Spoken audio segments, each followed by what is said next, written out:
Pemerintah Provinsi Riau menggelar rapat koordinasi pemantapan dan kesiapan pemilihan kepala daerah serentak tahun 2024. Rakor ini mengumpulkan berbagai instansi, mulai dari KPU, Bawaslu hingga aparat keamanan seperti TNI dan Polri, dengan tujuan memastikan pilkada berjalan lancar dan aman.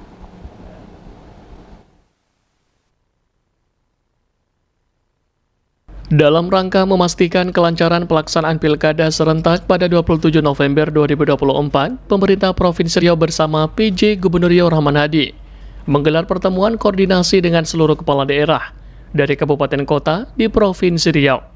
Pertemuan ini bertujuan untuk mengevaluasi kesiapan logistik, keamanan, serta sistem distribusi yang akan digunakan untuk mendukung jalannya pilkada di masing-masing daerah. Rakor ini juga menjadi ajang untuk menyusun rencana dan memastikan semua pihak, baik pemerintah daerah, aparat keamanan, hingga masyarakat memiliki pemahaman yang sama tentang peran mereka dalam mensukseskan pesta demokrasi. Dalam kesempatan ini, PJ Gubernur Riau Rahman Hadi menyampaikan pentingnya koordinasi dan kolaborasi antara berbagai pihak untuk memastikan pilkada berjalan lancar dan aman. Rahman Hadi menekankan bahwa kesiapan logistik adalah salah satu aspek krusial yang harus diperhatikan, termasuk pengiriman logistik ke TPS dan penggunaan teknologi dalam mendukung distribusi serta pengawasan.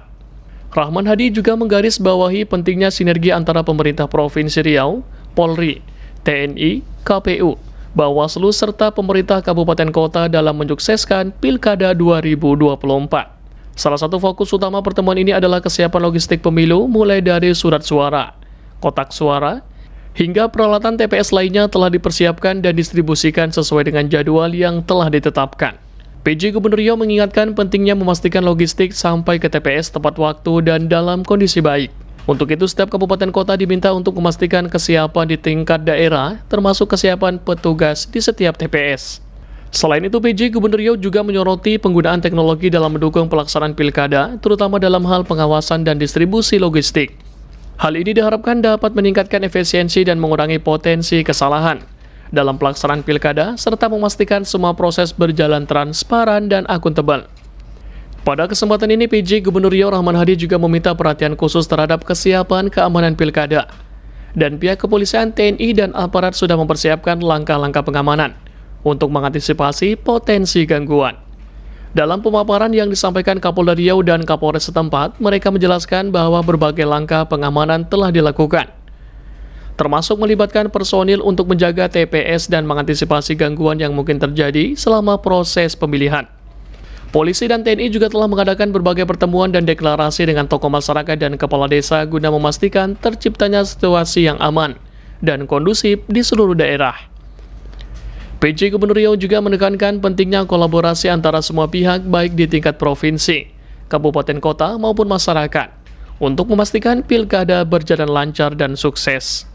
Penyatuan informasi, kemudian melakukan data yang kolektif, menyatukan data artinya untuk kita sama-sama bagaimana menyelenggarakan pemilihan kepala daerah tanggal 27 November yang akan datang, di mana sampai menjelang tanggal 27 itu masih ada beberapa kegiatan lagi, di antaranya kampanye yang dilaksanakan. Dan persiapan dari hari ini sampai ke depan, kalau kita bikin mundur dengan waktu, maka kita ingin mendapatkan dan memastikan kesiapan di masing-masing daerah, kabupaten maupun kota.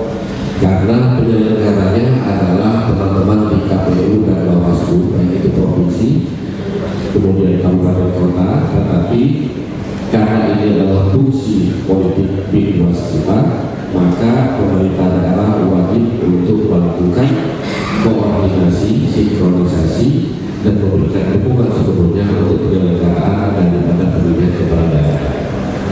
Ada beberapa hal yang harus kita simpulkan.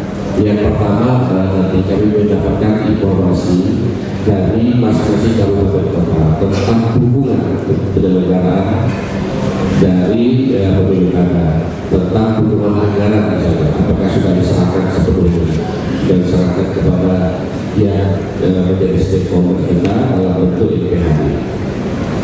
Yang kedua, memastikan kesiapan logistik kita. Kemudian bagaimana logistik ini sampai dengan hari ini percetakannya, kemudian penggunaannya, pendistribusiannya, termasuk penyiapan daripada infrastrukturnya dan kesehatan lain. Sementara itu, PJ Wali Kota Pekanbaru Disnandar Mahiwa menyampaikan kesiapan pemerintah kota dalam menyambut Pilkada serentak 2024. Menguraikan langkah-langkah strategis yang akan ditempuh untuk memastikan pelaksanaan yang aman, tertib, dan demokratis.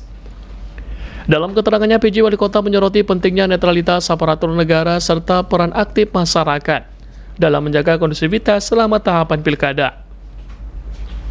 Sebagai langkah awal, pemetaan kerawanan di 5 kecamatan dilakukan guna mengantisipasi berbagai potensi permasalahan. Untuk memudahkan pemilih, jumlah tempat pemungutan suara atau TPS juga ditambah dari 301 menjadi 600 TPS mengikuti pemekaran kelurahan di beberapa wilayah. Dengan peningkatan ini diharapkan jarak TPS menjadi lebih dekat dan mudah diakses oleh masyarakat. Pemerintah kota juga aktif mengadakan rapat koordinasi dengan KPU dan Bawaslu, serta melaporkan perkembangan harian kepada Menteri Dalam Negeri. Selain itu, PJ Wali Kota menekankan pentingnya netralitas ASN, TNI, dan Polri dalam setiap tahapan pilkada. Netralitas ini wajib dijaga hingga hasil resmi pilkada diumumkan pada 16 Desember 2024. ASN pun diminta untuk tidak menunjukkan keberpihakan pada calon manapun hingga proses pilkada selesai. Bahwa berdasarkan hasil kita di internal pilkada ada kurang lebih 5 kecamatan yang kita anggap ada potensi, sehingga ini perlu kita lakukan calling system terhadap kondisi yang ada di internal, maupun kita mengkoordinasikan terkait dengan kebutuhan. Memang ada perbedaan data terkait dengan beberapa kecamatan kelurahan yang melakukan pemekaran. Di satu sisi yang jadi memang permasalahan ketika kelurahannya sudah diletakkan tetapi data penduduknya belum berpindah, sehingga TPS, begitu ada pengembangan TPS dari yang pemilu 301 TPS telah menjadi pilkada 600 TPS, tentu jaraknya ini agak panjang, sehingga kita melakukan sosialisasi untuk terkait dengan tempat TPS yang untuk masyarakat berdasarkan kelurahan pemekaran. Tantangan logistik muncul di wilayah Kepulauan Meranti, khususnya di 3 desa di daerah terisolir yang terkendala akses transportasi dan jaringan internet. Untuk mengatasi hal ini, penyelenggara memutuskan logistik akan diambil langsung perwakilan desa setelah proses pemungutan suara selesai. Selain itu, potensi pasang gelombang tinggi telah diantisipasi sejak 9 November dengan prediksi situasi aman pada 27 November. Langkah-langkah pencegahan seperti penyimpanan logistik di lokasi yang lebih tinggi juga telah dilakukan untuk menghindari dampak banjir akibat curah hujan tinggi. Netralitas seluruh penyelenggara termasuk aparat desa terus ditegakkan. Tidak ada pihak yang diperbolehkan menunjukkan keberpihakan demi menjaga integritas pilkada. Pengamanan juga ditingkatkan dengan patroli malam di seluruh ibu kota kecamatan. Penempatan baliho dan alat peraga kampanye dilakukan sesuai aturan untuk menjaga ketertiban. Di Kepulauan Meranti terdapat 4 calon bupati dan wakil bupati, dan tim ini jumlah sudah lengkap semua Pak. Waktu dan tahap pertama memang ada kotak suara rusak sebanyak 30, dan surat suara khusus gubernur dan wakil gubernur ada kurang 448 lembar, dan surat suara bupati dan wakil bupati kurang 5.200. Tetapi semalam sudah lengkap dan 100% semua tidak ada masalah lagi. Dan di sini musuh kita insya Allah pada tanggal 24 November ini khusus untuk Pulau Lombang dan Pulau Padang itu ada sekitar 4 kecamatan, dan tanggal 20 November Pulau Langsang dan Pulau Tinggi ada 5 kecamatan. Berdasarkan evaluasi dari pengalaman pemilihan sebelumnya, Kabupaten Kuansing termasuk daerah yang memiliki tingkat kerawanan relatif tinggi. Untuk mengantisipasi hal tersebut, Polres dan Kodim bekerja sama dengan Forkompimda telah melaksanakan sejumlah kegiatan preventif. Salah satunya adalah deklarasi bersama para tokoh adat atau datuk dari 15 kecamatan di wilayah Kuansing. Deklarasi ini berhasil dihadiri lebih dari 150 tokoh masyarakat dan bertujuan untuk memperkuat komitmen bersama menjaga keamanan dan ketertiban selama pilkada. Kabupaten Kuansing juga menghadapi tantangan lain berupa ancaman banjir akibat intensitas hujan yang tinggi, terutama di Kecamatan Inuman. Dalam 3 hari hujan berturut-turut, wilayah ini berpotensi mengalami kenaikan air sungai yang signifikan. Untuk memastikan kelancaran proses pilkada, pihaknya telah bekerjasama dengan KPU, Polres, Kodim, dan Koramil untuk menyiapkan TPS alternatif di daerah rawan banjir. Kuansing ini ada 608 TPS, dan sejauh ini kesiapan untuk logistik sudah berjalan lancar, tidak ada kendala, pelipatan suara dan proses pelipatan suara dan proses lainnya sudah berjalan dengan baik. Kemudian Kuansing memang masuk salah satu daerah yang tergolong rawan pilkada rewet sebelumnya, sehingga pihak Polres Kodim itu sudah melakukan langkah-langkah dengan kita Forkopimda, baik itu deklarasi maupun kegiatan terbaru kemarin pihak Polres dan TNI sudah mengadakan deklarasi dengan datu-datu, karena di Kuansing itu ada penagarian, ada 15 kecamatan, itu sudah sekitar 150 lebih kemarin itu sudah dihadirkan dan ada deklarasi pernyataan bersama. 2024. Yang pertama masalah dana hibah dan THD program ini alhamdulillah telah disalurkan semuanya berjumlah 59.372 juta rupiah. Kemudian kami juga telah melaksanakan membuat surat edaran kepada ASN, PJS Kepulu dan lain-lainnya tentang netralitas, dan setiap apel itu tetap diumumkan tentang pentingnya netralitas ASN. Pada rapat akhir, seluruh anggaran telah disepakati dengan total alokasi sebesar 372 juta rupiah untuk berbagai kebutuhan strategis. Pihaknya telah melaksanakan sosialisasi terkait netralitas ASN melalui berbagai kegiatan, termasuk penyampaian informasi dalam apel-apel harian. Surat edaran juga telah dikirimkan kepada seluruh perangkat daerah untuk memastikan komitmen terhadap prinsip ini.